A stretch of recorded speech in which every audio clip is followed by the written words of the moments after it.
Ému de pitié pour elle, Jésus lui dit « Cesse de pleurer ». Puis s'avançant, il toucha la civière, et les porteurs s'arrêtèrent, et il dit « Jeune homme, je te le dis, lève-toi ».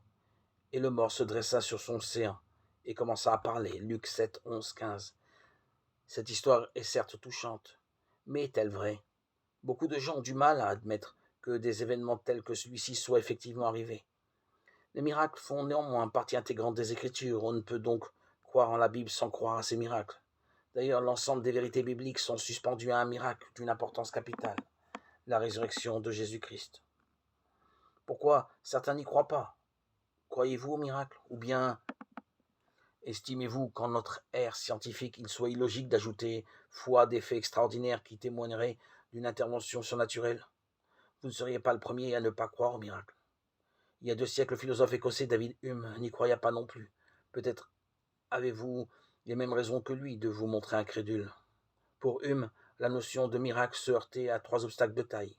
Tout d'abord, écrit-il, un miracle est une violation des lois de la nature.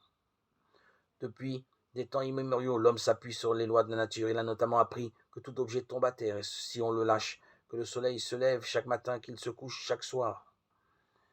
D'instinct, il sait que les choses se dérouleront toujours selon des règles qui lui sont familières et que rien ne dérogera jamais à ces lois naturelles. Cette preuve, estimait Hume, est aussi entière qu'aucun argument inimaginable tiré de l'expérience contre l'éventualité d'un miracle. Son deuxième argument était que les gens se laissent facilement berner. Certains veulent croire au merveilleux et au miracle, tout particulièrement en matière de religion, tant et si bien que de nombreux soi-disant miracles se sont révélés des mystifications. Enfin, un troisième argument, on entend généralement parler de miracles en des époques d'ignorance. Plus les gens sont instruits, moins on en fait état. Pour reprendre les propos de Hume, de tels événements prodigieux n'arrivent jamais de nos jours, et Hume de conclure qu'il ne s'était jamais produit. Aujourd'hui, la plupart des objections formulées à l'encontre des miracles suivent plus ou moins l'argumentation de Hume.